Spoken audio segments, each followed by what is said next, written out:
Morning Spirit. Selamat pagi, semangat pagi. Selamat pagi Bapak Ibu dan saudara-saudariku yang dikasihi oleh Tuhan Yesus. Bertemu kembali di dalam Morning Spirit. Pagi ini kita akan belajar firman Tuhan dengan tema pentingnya berdoa. Pentingnya berdoa, saudaraku ya. Di dalam Alkitab doa dinyatakan sebagai hal yang sangat penting. Semua kebangkitan rohani yang dicatat dalam sejarah dimulai dengan doa. Semua yang bernilai dalam kerajaan Allah diprakarsai dan didukung oleh doa. Doa sangat penting. Firman Tuhan memerintahkan kita berdoa, saudara. Dalam 1 Tesalonika 5 ayat 17 firman Tuhan berkata, tetaplah berdoa. Firman Tuhan juga mengundang kita untuk berdoa, sebab itu marilah kita dengan penuh keberanian menghampiri tahta kasih karunia Allah, saudara. Tahta kasih karunia, Ibrani 4 ayat 16. Tanpa doa, saudara, kita tidak memperoleh apa-apa.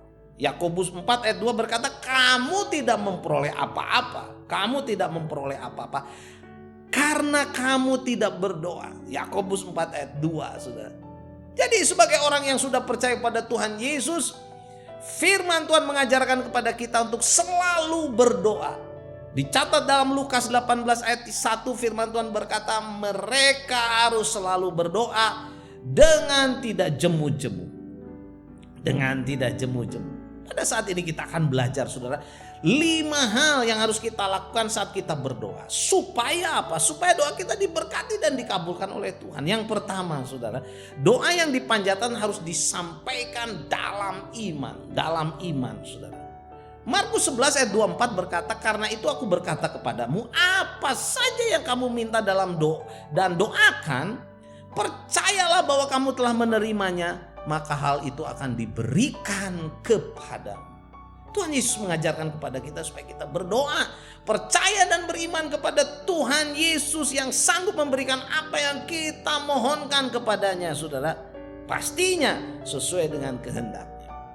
Dan yang kedua, saudara, langkah yang kedua, doa yang didengar Tuhan adalah yang meluap dari hati yang taat. Meluap dari hati yang taat. 1 Yohanes 3 ayat 22 firman Tuhan berkata, dan apa saja yang kita minta, kita memperolehnya daripadanya. Karena kita menuruti saudara, segala perintahnya dan berbuat apa yang berkenan kepadanya. Berkenan kepadanya. Jadi hidup dalam ketaatan berarti hidup menuruti segala perintah Allah dan berbuat apa yang berkenan kepadanya, sudah dalam ketaatan. Yohanes 15 ayat 7 firman Tuhan berkata, jikalau kamu tinggal di dalam aku dan firmanku tinggal di dalam kamu, mintalah apa saja yang kamu kehendaki dan kamu akan menerimanya. Puji Tuhan. Jadi salah satu tanda dari seseorang yang hidup dalam ketaatan adalah setia, sudah setia tinggal di dalam Tuhan Yesus dan firman-Nya. Kristus dan firman-Nya mengendalikan seluruh hidupnya, mengendalikan seluruh kehendak-Nya, saudara. Dan yang ketiga, kita harus berdoa menurut kehendak Allah supaya doa kita dikabulkan, saudara. 1 Yohanes 5 ayat yang ke-14 berkata, dan inilah keberanian percaya kepadanya, yaitu bahwa ia mengabulkan doa kita jika kita meminta sesuatu kepadanya menurut kehendaknya. Menurut kehendaknya. Bagaimana kita mengerti kehendak Allah? Untuk mengerti kehendak Allah kita harus sungguh-sungguh belajar firman Tuhan, itu pastinya, saudara. Karena dalam firman Tuhan lah, dalam Alkitab lah kita bisa mengerti, saudara, kehendak Allah. Dan inilah keyakinan percaya kepadanya bahwa Allah akan mengabulkan doa kita. Mengabulkan doa kita bila kita berdoa menurut kehendaknya.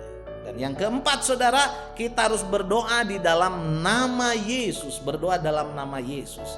Yohanes 14 ayat 13 sampai 14 berkata, dan apa saja yang kamu minta dalam namaku, kata Tuhan Yesus, dalam namaku aku akan melakukannya supaya Bapa dipermuliakan di dalam Anak. Jika kamu meminta sesuatu padaku dalam namaku, aku akan melakukannya.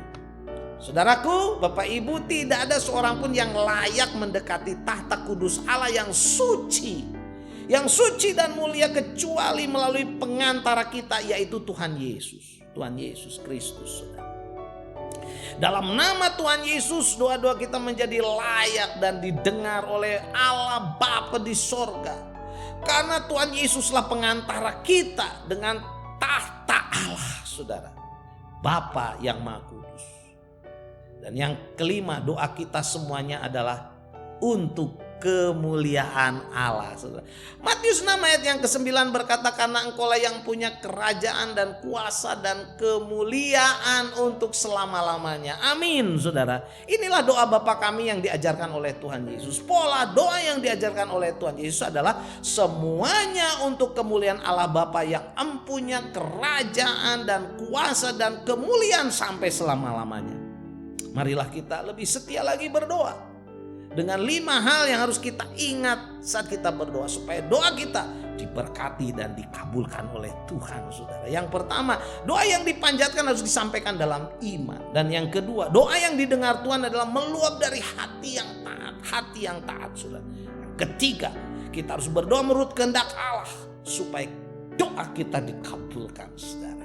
Dan yang keempat, kita harus berdoa dalam nama Tuhan Yesus, in the name of Jesus, saudara. Dan yang kelima, doa kita semuanya adalah untuk kemuliaan Allah Bapa di sorga. Puji Tuhan, saudara. Kita bersyukur. Kita tahu sekarang bahwa memang doa itu penting. Melalui doa, saudara, ada begitu banyak mujizat terjadi, berkat terjadi, hidup kita dipenuhi sukacita. Mari, saudara, kita lebih lagi banyak berdoa dan semuanya untuk kemuliaan nama Tuhan. Amin. Mari kita berdoa. Terima kasih Tuhan. Kami mau setia berdoa.